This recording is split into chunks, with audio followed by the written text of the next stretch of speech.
Welcome to the Secrets of the Bible channel. Habakkuk's name means to wrestle or embrace, and he surely battled with crucial concerns regarding the world and God's plan. Habakkuk brought his questions to the Lord. Habakkuk's prophecy is unique among the prophetic literature. To begin with, most prophecies have God speaking to the people through the prophet. But in Habakkuk, the prophet speaks directly to God, the people not being involved at all in the conversation. There are elements of this in other prophecies, notably Jonah and Jeremiah, but no other prophetic book starts in this striking way. Secondly, in chapter 2, the prophet is instructed to write his message in large letters on a wall. Then thirdly, chapter 3 is a prophecy set to music, which was fairly rare. It was the earlier leaders such as Moses, Deborah, Samuel, Saul, Elisha, and David who had found music to be an inspiration for the prophetic word, although later Ezekiel too made use of music. In this book, we discover that Habakkuk says, sees, and sings, and we learn how to deal with life's big questions. Number 1. Habakkuk's turmoil, what he says. We're listening to a conversation between the prophet and the Lord. "O Lord, how long shall I cry, and you will not hear?" Habakkuk started with a bold question. Habakkuk 1:1-2. The prophet questions God's judgments, the burden which the prophet Habakkuk saw. The prophet's question: "O Lord, how long shall I cry, and you will not hear? Even cry out to you violence, and you will not save. Even though I scream to you violence, you will not save." Habakkuk was grappling with the twofold mystery of God's divine providence. He was perplexed by God's seeming inactivity.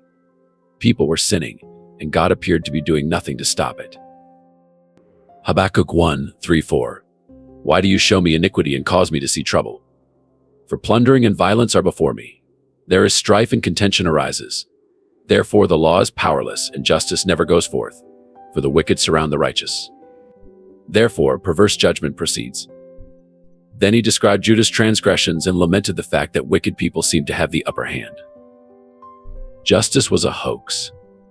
God answered Habakkuk's question by saying, Habakkuk 1:5, the Lord's reply, look among the nations and watch.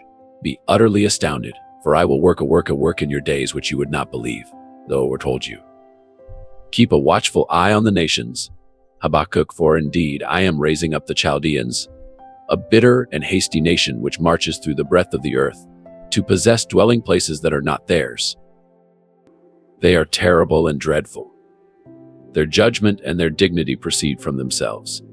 Their horses also are swifter than leopards, and more fierce than evening wolves. Their chargers charge ahead.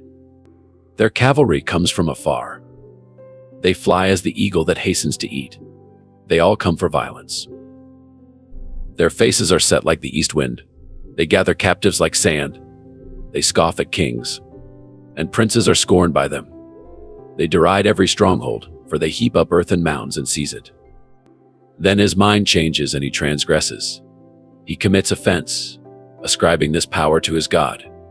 Then God explained how he would punish his people for their transgressions by sending the horrible Chaldeans, Babylonians. Habakkuk 1:1-17. The prophet's second question. Are you not from everlasting, O Lord my God, my Holy One? We shall not die. O Lord, you have appointed them for judgment. O Rock, you have marked them for correction. You are of purer eyes than to behold evil, and cannot look on wickedness. Why do you look on those who deal treacherously, and hold your tongue when the wicked devours a person more righteous than he? Why do you make men like fish of the sea, like creeping things that have no ruler over them? They take up all of them with a hook. They catch them in their net, and gather them in their dragnet. Therefore they rejoice and are glad. Therefore they sacrifice to their net, and burn incense to their dragnet, because by them their share is sumptuous, and their food plentiful. Shall they therefore empty their net, and continue to slay nations without pity? God's Habakkuk, rather it seemed to create a larger concern about God's ability, as well as his apparent inconsistency. Lord, I don't understand this inactivity either, Habakkuk said. But now you tell me you're going to punish your own people with a people far worse than they are. What exactly is going on here? We frequently have questions like these because God's acts appear to contradict what we know about his character. When confronted with life's troubles, the first step should be to address them directly to God. Your openness poses no threat to him. Even our Lord on the cross asked why. Matthew 2:7-46, and about the ninth hour Jesus cried out with a loud voice, saying, Eli, Eli, Eli, lama sabachthani, that is, my God, why have you forsaken me? Number 2. Habakkuk's tower, what he sees. Habakkuk 2:1, the just shall live by faith, and I will stand my watch, and set myself on the rampart, and watch to see what he will say to me, and what I will answer when I am corrected. Habakkuk then built a watchtower so he could stand on the rampart and watch. In ancient days, watchtowers were built in the fields to assist and protect the produce. Habakkuk was expressing his desire to get a higher perspective. He would wait to hear what God had to say. Habakkuk 2:2, the just live by faith. Then the Lord answered me and said, write the vision and make it plain on tablets, that he may run who reads it. God instructed Habakkuk to write his word in huge letters so that everyone could read it. In ancient days, public messages were written on clay tablets and posted in the marketplace. God would respond to Habakkuk's question, and everyone would be able to read them. The first statement made by God is that time is important.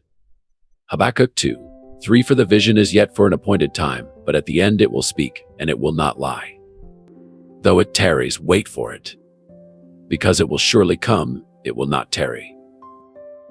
He may appear to be slow in his acting, but bear with him because his timing is perfect. Because God is in control, timing is essential. We reside in the shadow of two massive peaks. The first is the birth mountain, and the final is the death mountain. We exist in the valley of time between these 2 points. God is in complete control of his actions. We only await his arrival. Habakkuk 2:9-19, woe to him who covets evil gain for his house, that he may set his nest on high, that he may be delivered from the power of disaster. You give shameful counsel to your house, cutting off many peoples, and sin against your soul. For the stone will cry out from the wall, and the beam from the timbers will answer it. Woe to him who builds a town with bloodshed, who establishes a city by iniquity. Behold, it is not of the Lord of hosts that the peoples labor to feed the fire, and the nations weary themselves in vain. For the earth will be filled with the knowledge of the glory of the Lord, as the waters cover the sea. Woe to him who gives drink to his neighbor, pressing him to your bottle, even to make him drunk, that you may look on his nakedness. You are filled with shame instead of glory. You also drink and be exposed as uncircumcised. The cup of the Lord's right hand will be turned against you, and utter shame will be on your glory. For the violence done to Lebanon will cover you, and the plunder of beasts which made them afraid, because of men's blood and the violence of the land and the city, and all who dwell in it. What profit is the image, that its maker should carve it? The molded image, a teacher of lies, that the maker of its mold should trust in it. To make mute idols, woe to him who says to wood, awake. To silent stone, arise, it shall teach. Behold, it is overlaid with gold and silver, yet in it there is no breath at all. Continuing through the chapter, we see 4 woe passages in which God highlights sins common to that culture and ours: covetousness, violence, seduction, and idolatry. God was stating that he would deal with those issues in his perfect timing. Then God responded, for the earth will be filled with the knowledge of the glory of the Lord as the waters cover the sea. That is a prophecy of the second coming of Christ. I'm coming, God said, and I'll solve all of these problems. We must learn to wait on the Lord. So how should we spend our time while we wait? By faith we live. This text focuses on 2 types of people in the world. The first type has faith in themselves. They are saved based on who they are and what they do. Habakkuk 2:4. Behold the proud, his soul is not upright in him. But the just shall live by faith. The righteous shall live by faith. It's a matter of trust. God was saying to Habakkuk and to us. The New Testament uses this verse 3 times, Romans 1:17, for in it the righteousness of God is revealed from faith to faith. As it is written, the just shall live by faith. Galatians 3:11, but that no one is justified by the law in the sight of God is evident, for the just shall live by faith. Hebrews 10:38. Now the just shall live by faith. But if anyone draws back, my soul has no pleasure in him. Habakkuk 2:20. But the Lord is in his holy temple. Let all the earth keep silence before him. That is the third and most crucial answer to life's questions. Despite the fact that the world's thrones and temples fall, God remains in power. Nothing on this planet, no power, nation, or army can dethrone God from his throne. God is seated on his throne. Just keep believing in him. Number 3. Habakkuk's triumph, what he sings. We find a changed man here. Habakkuk has gone from wailing to singing, from gloom to glory, and from question marks to exclamation points. He started this writing in the valley and finished it on top of a mountain. What has changed? Neither God nor Habakkuk's circumstances were to blame. Instead, Habakkuk had learned to trust in the Lord and was preparing to sing. Notice the music terms all through the chapter. Habakkuk 3:1. The prophet's prayer. A prayer of Habakkuk the prophet on Shigionoth. On Shigionoth, a prayer of Habakkuk the prophet. That's a musical expression, and as stated in the chapter's final sentence. Habakkuk 3:19. The Lord God is my strength. He will make my feet like deer's feet, and he will make me walk on high hills, to the chief musician, with my stringed instruments. That is, it should be used for congregational music, accompanied by an orchestra. Habakkuk 3:13. God came from Teman, the Holy One from Mount Paran, Selah. His glory covered the heavens. He and the earth was full of his praise. His brightness was like the light, and his rays flashing from his hand. And there his power was hidden. Before him went pestilence, and fever followed at his feet. He stood and measured the earth. He looked and startled the nations. And the everlasting mountains were scattered, the perpetual hills bowed. His ways are everlasting. I saw the tents of Cushan in affliction. The curtains of the land of Midian trembled. O Lord, were you displeased with the rivers? Was your anger against the rivers? Was your wrath against the sea? That you rode on your horses, your chariots of salvation. Your bow was made quite ready. Oaths were sworn over your arrows. Salah, you divided the earth with rivers. The mountain saw you and trembled. The overflowing of the water passed by. The deep uttered its voice and lifted its hands on high. The sun and moon stood still in their habitation. At the light of your arrows they went, at the shining of your glittering spear. You marched through the land in indignation. You trampled the nations in anger. You went forth for the salvation of your people, for salvation with your anointed. You struck the head from the house of the wicked, by laying bare from foundation to neck. Selah, Selah appears 3 times in this chapter. A pause is a musical term as well. Some interpret it as, think about that. This is a song of prayer. Habakkuk was singing a plea to the Lord for revival. That is the ultimate cure to everything, revival. God is the one who fixes life's difficulties. God is the one who solves our society's problems. God knows the solutions that the government does not. The answer is not found in social services, but in God. God is capable of sending revival. The next phrase refers to God coming down. The sentences that follow retrace the steps of the children of Israel on their trip through the wilderness. The emphasis is on God coming down and being there all along the journey. If God could do it in the past, he can certainly do it now.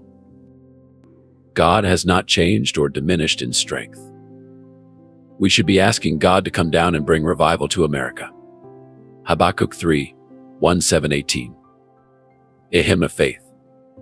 Though the fig tree may not blossom, nor fruit beyond the vines, though the labor of the olive may fail, and the fields yield no food, though the flock may be cut off from the fold, and there be no herd in the stalls, yet I will rejoice in the Lord. I will joy in the God of my salvation. This is a praise song as well. Consider how verses 17 and 18 are linked. Verse 17 begins with though, whereas verse 18 begins with yet. Regardless of the circumstances, Habakkuk was saying yet. Regardless of what happens yet.